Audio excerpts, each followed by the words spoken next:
want to first of all thank you all for coming out tonight, today. We will get started. Most of this is going to be recorded, and we hope we'll have some really good questions and some really good information today. So I am Stephanie Van Vark, and this is the live version of Just Talking Business. We are here in this historic venue that I actually love and adore, which most of you know I love and adore most of the buildings around here. It was founded or built in 1913 by a black man who was from Georgia, Jeter Walker. I hope I said his name right. And in this majestic venue, there have been a plethora of entertainment on this stage. And today we get a chance to showcase what we can do, as well as showcase some young ladies in this community who are towners for life, who do great things and show us how to do this well each and every day. So without further ado, I would like to introduce them individually. I'm going to read because, you know, when you're dealing with women who are leaders, it's a lot to talk about. Our first guest is the City of Miami Chairman and District 5 Commissioner. She was the first Guyanese American to be elected in the City of Miami and the first to be named Chairwoman of the Commission. She has served her community as Chief of Constituent Services for a Miami-Dade County Commissioner and later as an executive with the Community Action Agency. She studied at Nova Southeastern University, earning her Juris Doctor degree and becoming a practicing attorney. She most recently served as president and CEO of the Martin Luther King Economic Development Corporation, where she managed meaningful community programs like Wheels to Work, which addresses transportation hardships for families in need of vehicles to function within their daily lives. So I would like to welcome Chairwoman Christine King.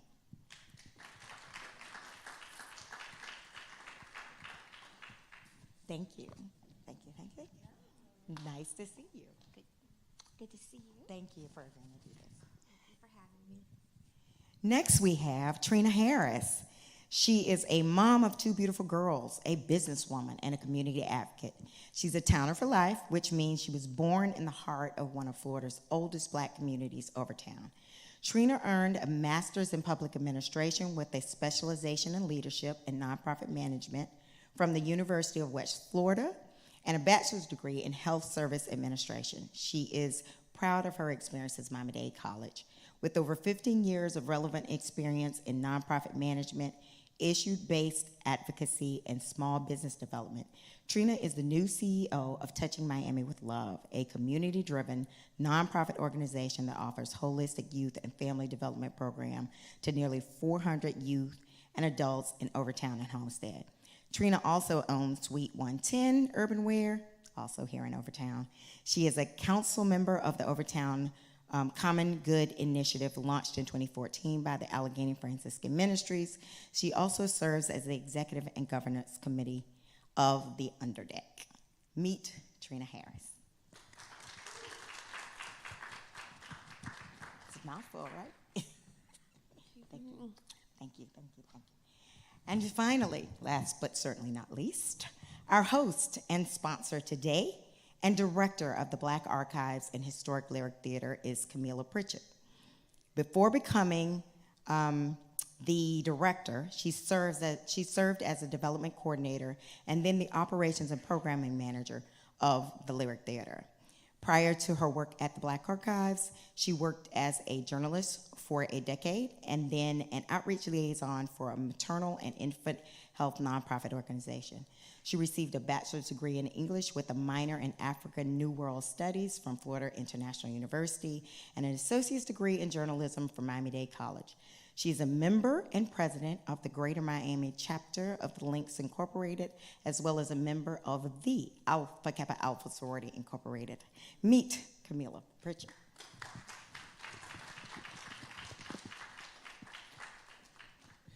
you doing? Thank you, thank you, thank you. Thank you, ladies, so much for agreeing to join us. So if anyone has seen the show, you know it's about entrepreneurship. The goal was really to figure out how entrepreneurs stay alive and stay successful from day to day. But at the core of every entrepreneur, there has to be some level of leadership. So today, I asked these three women to give us sort of the core of how they operate as leaders in their own right. They're all bosses, and all run a business of some kind. In one case, a part of the city. So I think you can't get any better people to show us how to lead in what we do each and every day. So thank you again. So I want this to be conversational. Jump in, chime in as you like. Let's start with, turn this around so I can see my questions. We'll start with, what is your definition of leadership?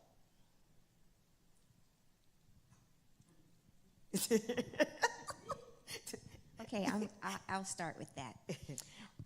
I'm also an entrepreneur because I have my own law firm. Okay. And it's a solo practitioner. I had to lead myself. How do I guide myself?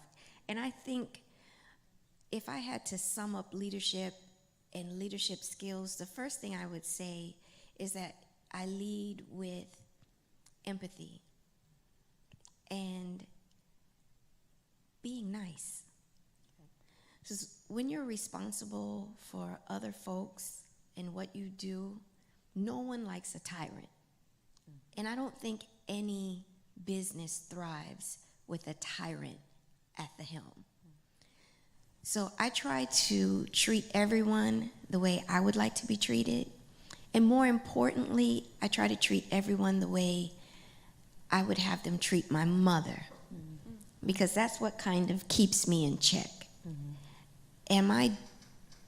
What am I saying? Can I say this with my mom standing right next to me? Am I treating someone the way I would want someone to treat my mother?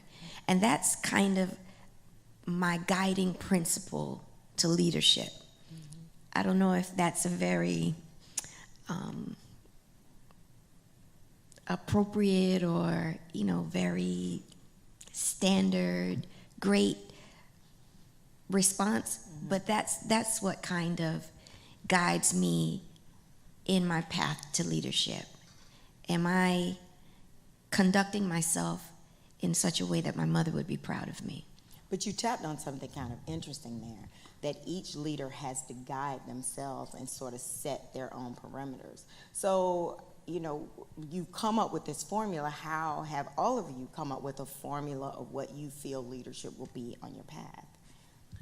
I think to what the commissioner said, leadership means people are following you, right? So you have to be accountable for everything that you're doing, because your decisions don't just impact you. Your decisions impact the people who are working under you. They impact the organization that you're leading and the community that you're serving. So you have to understand and have a big picture view when you're making your decisions, because you have to understand that it's going to impact more than just you. And you really are accountable for how your decisions, as even if it's things that people who are under your direction are doing, ultimately you're still accountable for those things as a leader. So you have to be prepared to take one on the chin for the bad just as much as stepping up for the good. I agree with that. For me, I think it's being able to just show up. Because as a leader, you have to show up, and you have to show up for people, and you walk alongside of people as a leader. Being able to be vulnerable in your state of leadership is key for me. And being able to share kind of my story in my leadership has allowed me to be able to connect with the people who I'm walking alongside of, whether it's ministry or business, has been key for me. Well, you mentioned vulnerability. That's probably one of the things that women are often credited for, and then in some cases dismissed for. Entrepreneurship, leadership is generally a man's game. How do you manage that? Have you found that you are experiencing challenges because of your gender, and how are you able to maneuver that in a way that is respectful, but at the same time very clear I'm the boss? I wouldn't necessarily say I manage it. It's something that exists pretty much, when you get to certain levels, there are more men than women, but I feel like when you walk in the door and you're confident, you know what you're talking about, you're passionate about what you're doing, if the men in the room are of integrity, then you'll be respected. If they are not, then I'm not concerned with those men. I'm concerned about the task at hand. And I think that when you know what you're doing and you feel comfortable and confident enough in articulating that, then you are demanding respect. So that's, if there is management to it, that's how I manage myself, which is just to know that I know what I'm talking about, be open to interacting with others at the table in a way that is professional, and holding everybody to that same standard. Yeah, I don't see it at this point of my life as a barrier in managing it. I look at the women that are on this stage today and the levels that we've been able to rise to. I look at the CEOs and the business owners in the audience that are women that are still rising tall and being able to knock down barriers each day without worrying about what the male dominance is at stake. So I think that is something that I don't manage. I don't make it a priority to think about at this point. Well, I remember the first time that I realized the male dominance was in the courtroom. We'd have motion calendar. And I remember sitting in the courtroom and looking to my right and looking to my left. I was the only woman, not the only black woman, the only woman. And then I noticed that it was predominantly white males. There was one black male attorney. And I said, damn.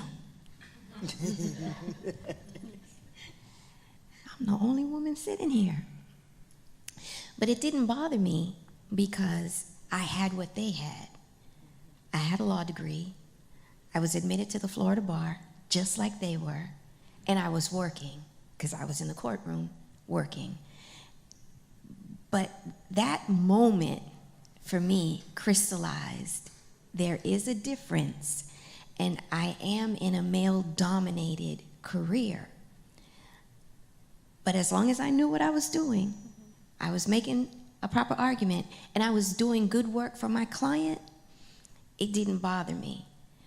But I was also a solo practitioner, so I didn't have to compete, I would say, in a firm against men. I didn't have the cutthroat experiences that you sometimes hear of. But I've also learned that we don't have to compete against anyone. We compete maybe against ourselves, that, I hold myself to a certain standard, and that's who I'm competing with. I'm competing with a standard that I have, not against any male or any female, for that matter. And I have achieved a level of success that not many women have, but not because, again, I'm the smartest person in the room, because I'm not, or not because I've done anything extraordinary. It's because I do what I love, and that is evidenced through good work, because I've been fortunate in my career to do what I love. I love practicing law. I love serving the community, and I love being a public servant now. So I wake up every morning and I'm happy. And I think that propels me where I'm not competing. Like when I was running for office, the field was quite crowded, and I never looked at a poll, so I didn't know if I was doing well. I didn't know if I was doing not well. I went door to door, and that was my poll. So if I had a great day going door to door and meeting the residents of District 5, I slept well. If I didn't get to go, I felt a little anxious, but I'll be out there again. And that was my guide. So it's not competing, I don't think. And I think if you do what you love, and I try to express this to our young people, do what you love, and you'll be good at it, and everything will fall into place from there. But what about the approach? I found as an entrepreneur sometimes, men will approach you in a way that is, oh, you're so pretty, you're so, almost complimentary, and that's lovely, but yes, you're not quite equal to me. Wait, So it depends. That depends. It depends if you're talking to, say, I don't know, 2010 Christine, or if you're speaking to 2023 Christine. What's the difference? 2010 Christine, in my most polite, my softest voice, I would say, you aren't afraid to speak to me like that? And silence, pause. And they're looking at you like, what did she just say? Now,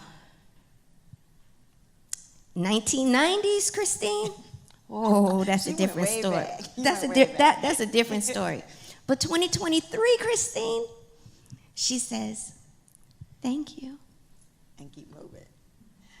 Have you had some? Have either of you had any Well, occurrences like that? you see, we are not just women, we're also Black women. So in addition to, whatever issues you may say about, the men saying inappropriate things or whatever, but there's also the dismissiveness that just being of color that you get in certain spaces. So I think that for me, I'm kind of indifferent to those things the same way I would be indifferent to someone dismissing, assuming that I'm not in charge because I'm, a woman.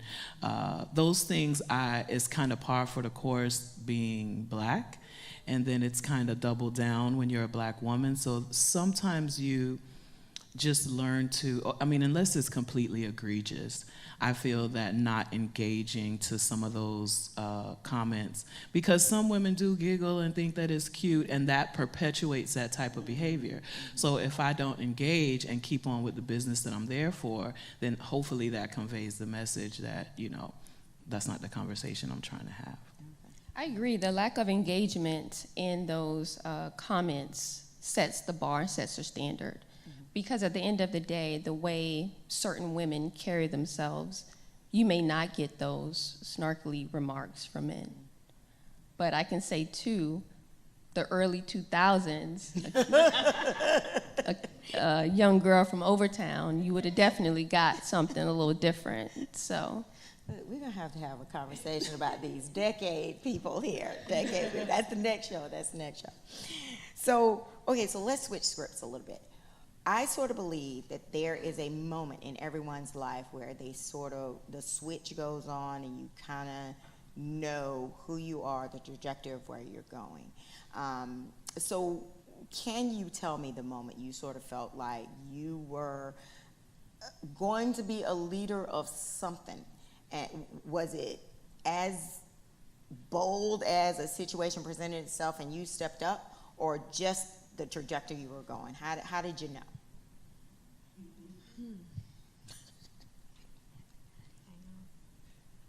Go ahead. It just that I woke up that day and that's what it was. You can. I feel like obviously I think all the experiences I had in my life have prepared me to lead, but I just think that in general my the way I came to this job, I've been at the Black Archives for 10 years. And like you read in my bio, when I first started working, I worked as a journalist. when I was in college, before I started doing journalism things, I was focused on something completely different. And as I worked through different years, I realized that what I was doing was I was choosing those jobs. You know, I was selecting something to do because of aspects or characteristics of that job that appealed to me. I was choosing those jobs.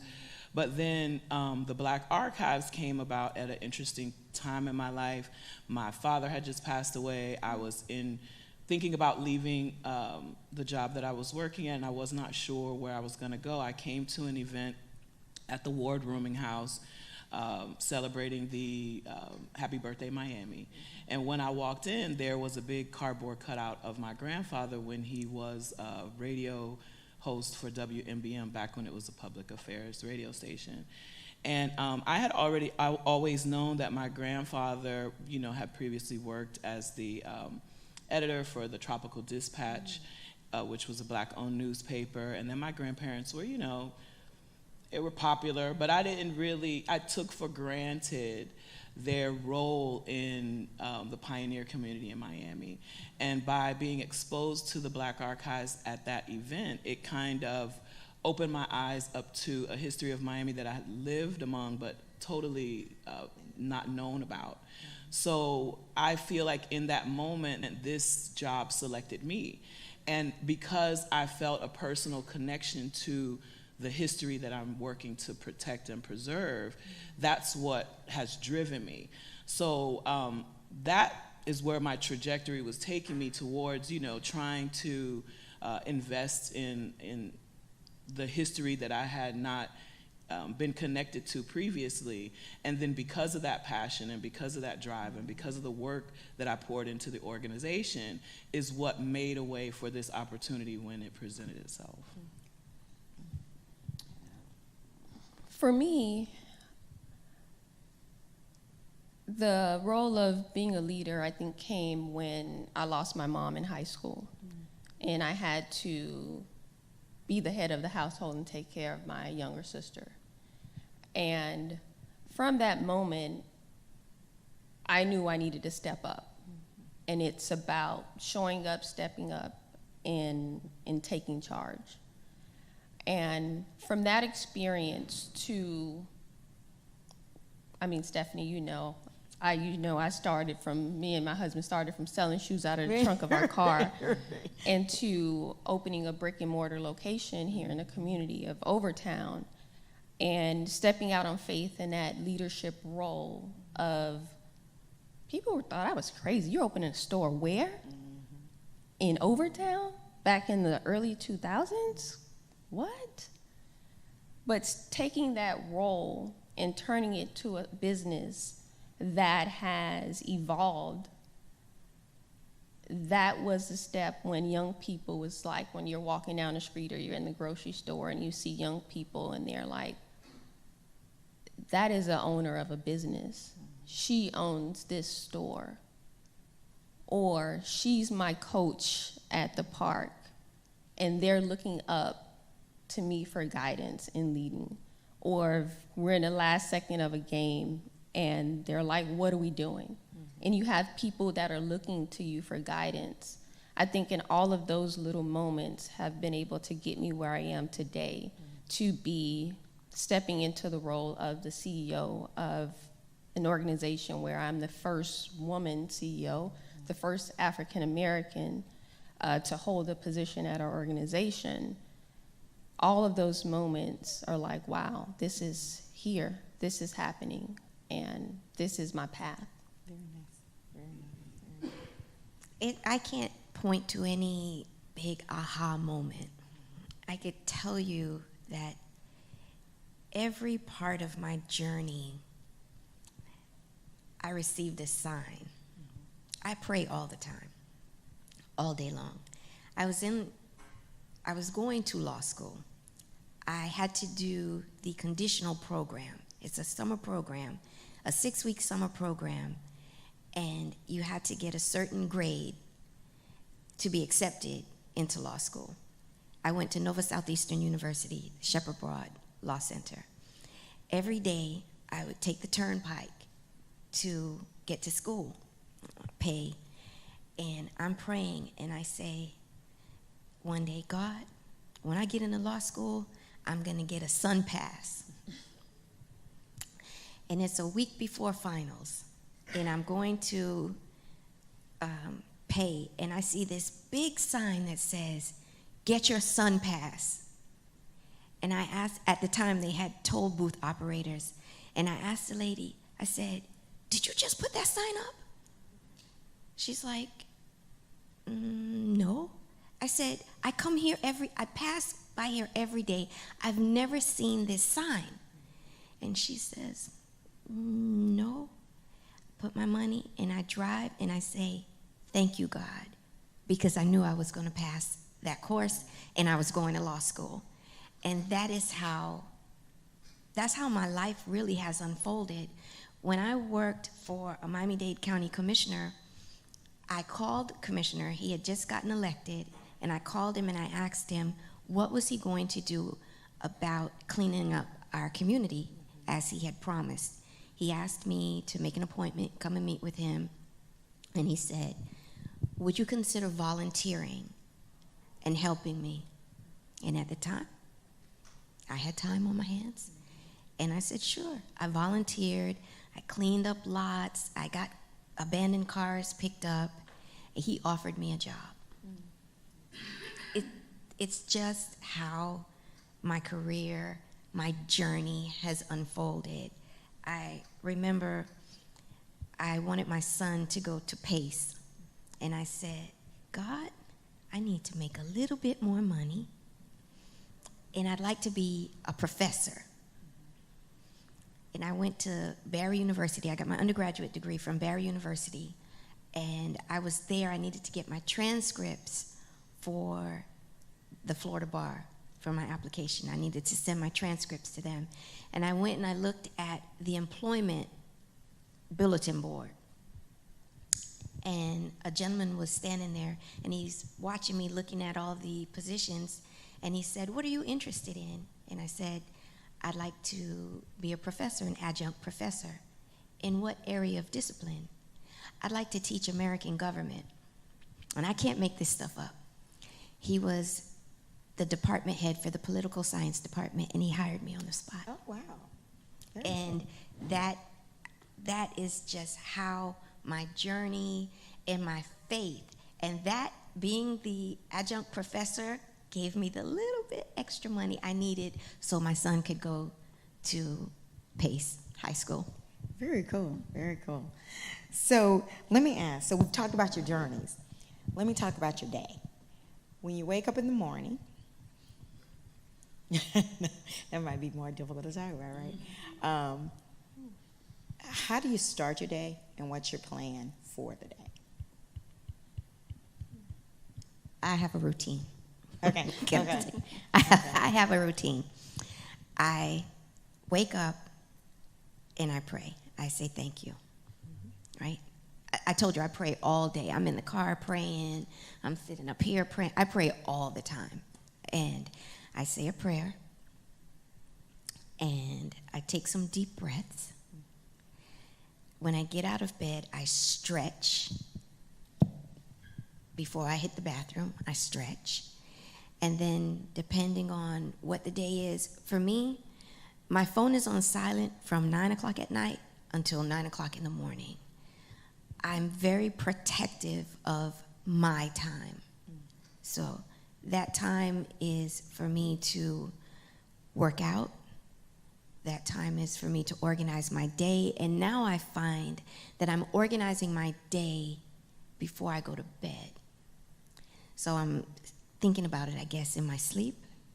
I read every night before I fall asleep. I read every day. And that's my morning routine. It's prayer. I open my eyes and I say, thank you, Lord, for this day. I am healthy. I am happy. I am love. And then I start praying for whoever I need to pray for. You know, pray for the community, pray for this person, that person. If I know somebody is going through something, I pray for them. And I stretch, because I don't know if any of you have noticed, but since I got my puppy Cinnamon, when I wake her up in the morning, the first thing she does is stretch. The first thing she does is the puppy pose, and then she stretches out both of her back legs. And I thought, there's something to that. And so I stretch, and then, I go sit on the balcony, let some sun hit me, and it's just my private time. I read, maybe I check some emails, but all of that before I touch my phone or take a call or speak to anybody, it's my time. It's my personal, private time to get myself together to welcome the world. That's actually something I'm aspiring to do, but I am a work in progress. Definitely a work in progress. I think for me, it's waking up and being still for about 15 minutes, allowing my brain to kind of come out of the relaxed mode. Then I leave home. I go for an early walk / jog run by the Biscayne Bay, by the Miami Arena. Then I come back home, and on my walk, I'm worship, praying, reflecting, getting ready for my day. Back home, I'm in go mode. So I'm yelling at my daughter, saying, hurry up, you're late, we have to go. And then preparing either a smoothie or juicing. Juicing is new for me, so I just started. And juicing, and then I'm out the door. And my scroll through Overtown on my way to work. So saying hi to folks in the community, heading to the office, and my day gets started. And then after a long day, depending on if it's a late meeting, different meetings, whatever time I get home, relax, spend time with my daughter, call my daughter that's in college, check in on her, and then it's listening to an audiobook because I'm more of an audiobook listener instead of a reader. So it's my day. So yes, I am still aspiring to some type of a routine, and I think it's adorable that you wake your dog up, but my dog wakes me up. And that's when it starts, and I don't have a choice but to immediately go walk him. And then there's coffee, and I usually am using the morning because, as you did mention, I'm the president of my chapter of Links, the Greater Miami chapter, so I will use the morning time to try to do work for that, check emails, respond to things, check work emails, and then I may plan my day, but it doesn't stay that way. But I do try to come up with a rough sketch of what I aspire my day to look like. And then by the time I start answering my phone, that changes. But, I do try to get as much checking of emails and reading of things done before I leave my house because it is very busy here. So, I can kind of have some things out of the way before whatever may come up comes up. Okay. Have you ever had to pivot? I've got to talk through the microphone because I got in trouble a little earlier. Have you ever had to, so the core of the show is really about pivoting. You're having to change your trajectory in order to succeed, excel, thrive, even in some cases survive. Can you give an example of when you've had to pivot in your life along your journey professionally, and what was that like? How did you go about accomplishing your goal of getting where you need to be? I think I had an early on pivot right out of, I thought I was going to the military right out of high school. And in my last physicals, I found that I had a heart murmur. So I wasn't able to go to the military. So at that time, I didn't apply for any colleges, any universities. And I stayed local and attended Miami-Dade College, which was an amazing experience and set me on a path. But that was a pivot for me because it wasn't what I was expecting. I was expecting to be a nurse, an RN in the Army, and then travel. I did continue with healthcare administration, but then I had a bigger pivot. Once I started volunteering, working with children, that changed my trajectory.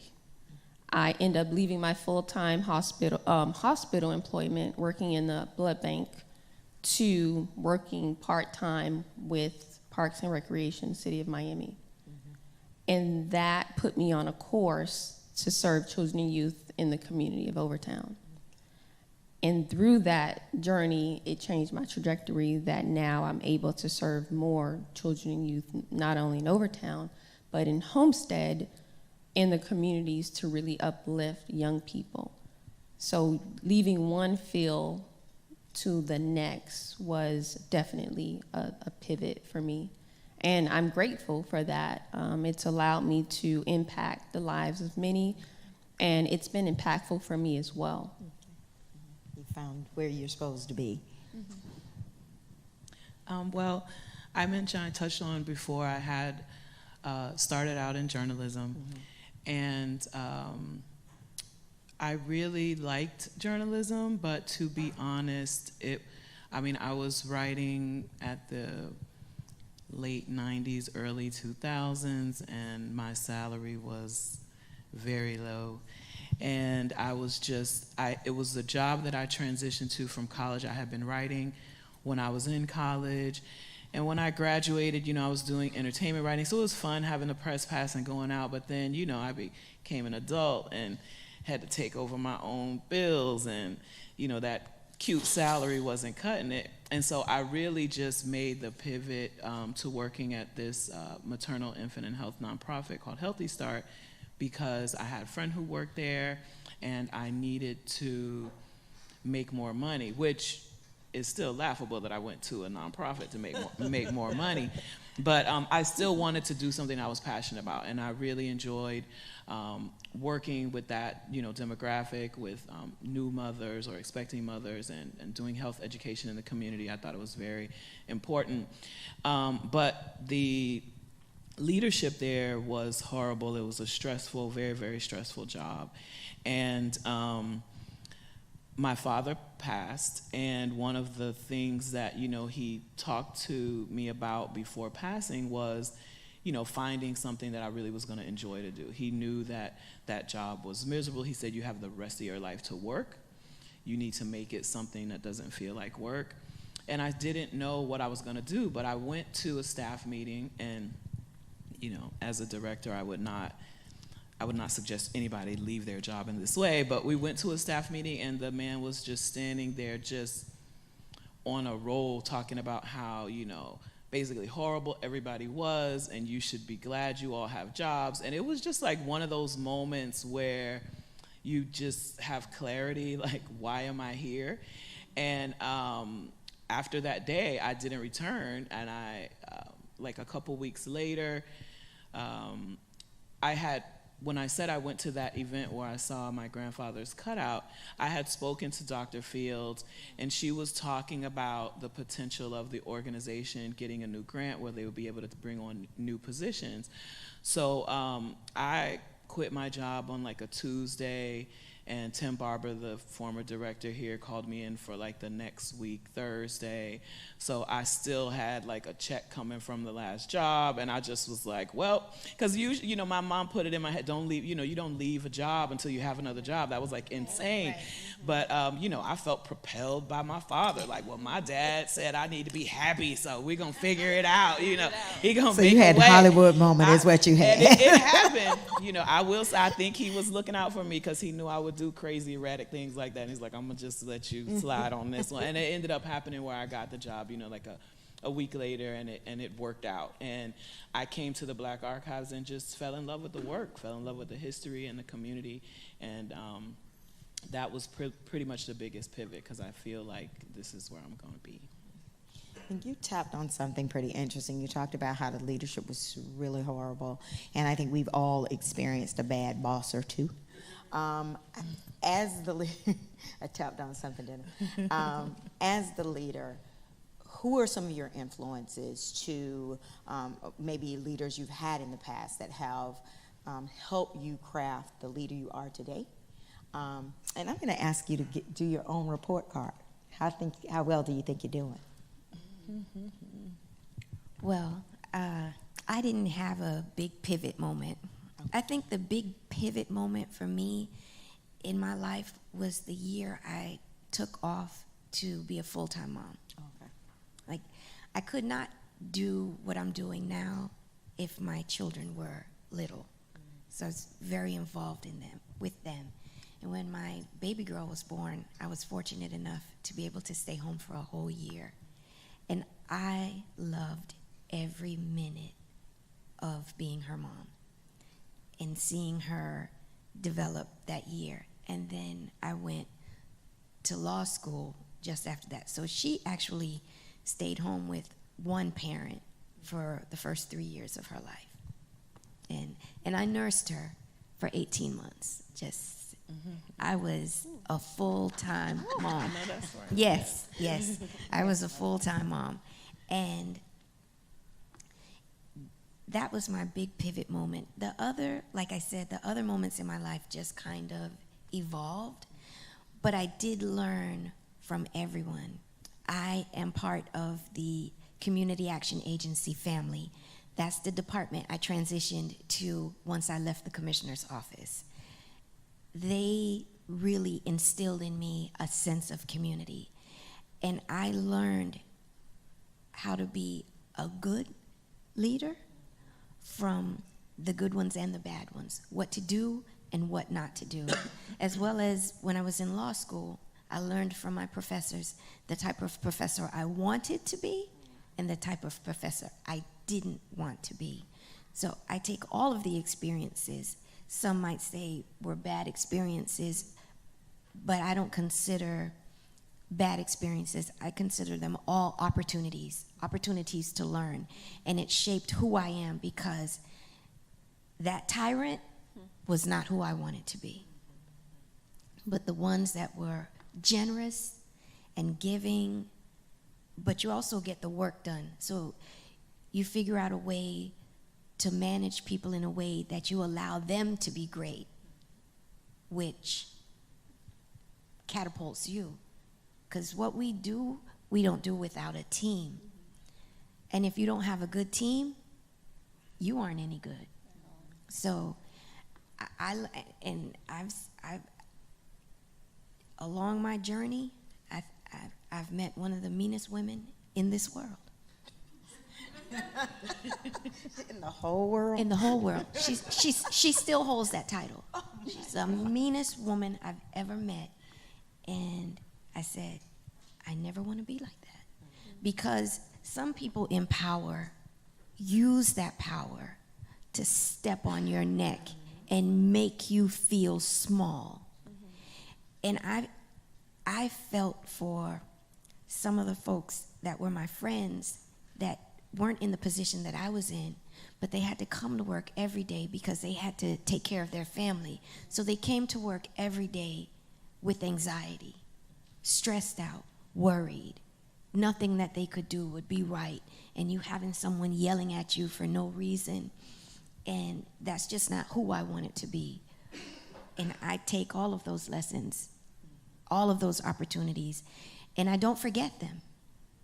And it guides me and has shaped who I am. So do you think your employees would say you're a great leader?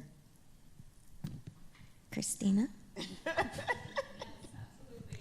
Well, you know, I can tell you everyone on my team, and they're not my employees, because I don't say that they work for me or I'm their boss or anything like that. We're a team, one band, one sound. And I love them. They all have my cell phone. They all independently can call me, text me, and they do. We have a group chat, and we talk to each other. We encourage each other. I send them articles that I read that I think they may enjoy. So, yeah, I'm the commissioner, but they're my family, and I love that. You know, I love that. I don't think that I would have anyone on my team that I wouldn't break bread with. And all of them, I enjoy being with all of them. I love hanging out with them, talking. We all have a great sense of humor, and that's what it is. Because public service and serving the community, it's fun, and I think everyone on my team loves it. I don't think anyone comes to work and they hate their job or they dread coming to work. And if they do, this isn't the right place for them.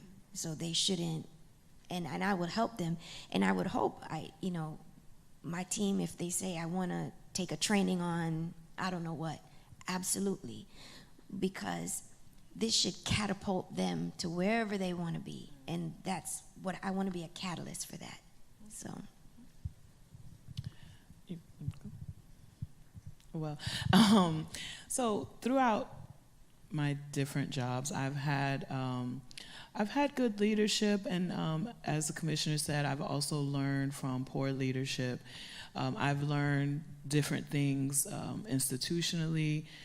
Everybody here knows my predecessor here, Tim, and that's where I learned a lot of the history of Overtown and just about the different relationships between, that would help me throughout this job. But for me as a woman leader, I will say a lot of the people who I've learned leadership skills from, I may not have worked for, but I do know specifically there are several sorors, some of my sorority sisters, who have been presidents or in leadership roles, and just me being in awe over the way, because, it is, you may not agree, but it may be a skill to manage a group of women, especially, professional women who are already leaders in their own industry, and just to watch how some women have been able to lead, especially leading groups of leaders, which is something that I'm doing in my capacity with the Links, and being able to find mentors in different groups that I'm associated in has really helped me to cultivate my leadership style. And what's your A, B, C, D? What would you say? I have staff in here. You guys can chime in. We putting y'all on the spot, right? We putting y'all on the spot. No, I mean I feel like I have a great relationship with everybody that works at the Black Archives. We're very communicative with each other. I make sure, you can't do your best if I don't let you know what I'm expecting and be clear of that. And also, because I've been at the Black Archives for so long, every single person that works here knows that I can, will, and have done whatever it is that they're doing. I don't feel ever above any position here. I have cleaned toilets and other things, and I have written grants, and so from the rooter to the tutor, I am prepared to serve, and I feel and hope that everybody who works at the Black Archives understands that, and that will allow them to respect me as a supervisor, because they know that I'm not asking anyone to do something that I feel that I'm too good for. I agree with that wholeheartedly. For me, growing through my organization, I was promoted 6 times into where I am now. And I started at different levels. So when you're plunging toilets and figuring out kind of why it's a leak and the kids have broken something, you have to get in it. And for me, all of those steps and phases has allowed me to walk and work alongside of my team, because I'm not successful without my team either. And we are, at our organization, we call it our TML family. And a part of that family, we have to make sure humans, people, are at the heart of what we do. And we humanize our interactions with one another, how we communicate, and also how we hold ourselves accountable. Because at the end of the day, as a leader, you have to make sure the level of accountability, not only for yourself, for your teammates and building them up is key. Because we would never want to do a disservice by the people who are under us by not holding them to a standard or to a level of accountability, because we're setting them up for failure. and we would never want to set up people that we're training up and growing up for failure. So for me, it's one of those things where I've learned of things that I would never want anyone to do to me as an employee. And I hold that heartily, never demeaning or disrespecting anyone or making someone embarrassed in public by talking to them in a demeaning way. I've witnessed those things on jobs, and it's horrible. And as a leader, that is something that will never take place under my watch. And if it does happen by someone else on the team, that will definitely be reprimanded. But we have to understand that people are human, and we all have lives, and we have expectations for ourselves, and failure does happen. And one of the big things with my team is that if they don't make a mistake, that means they're not trying hard enough.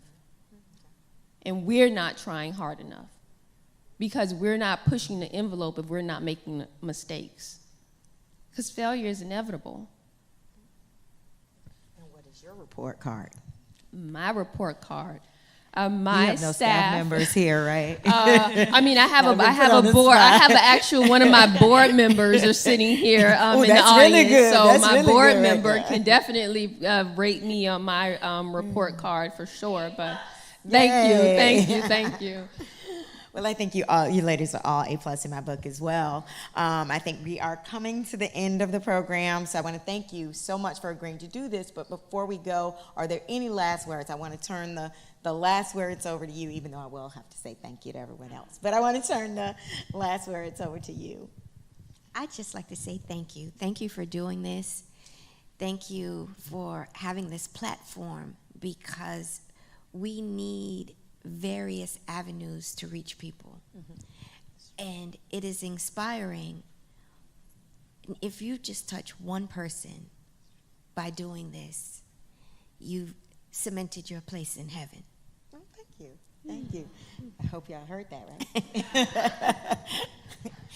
I agree. I mean, Stephanie, you've seen me grow up through this in this community, and I appreciate the way that you've been able to help me share my story. And a part of that story is a part of being a part of conversations like this and being in front of an audience with people who I've worked alongside of, lived life with.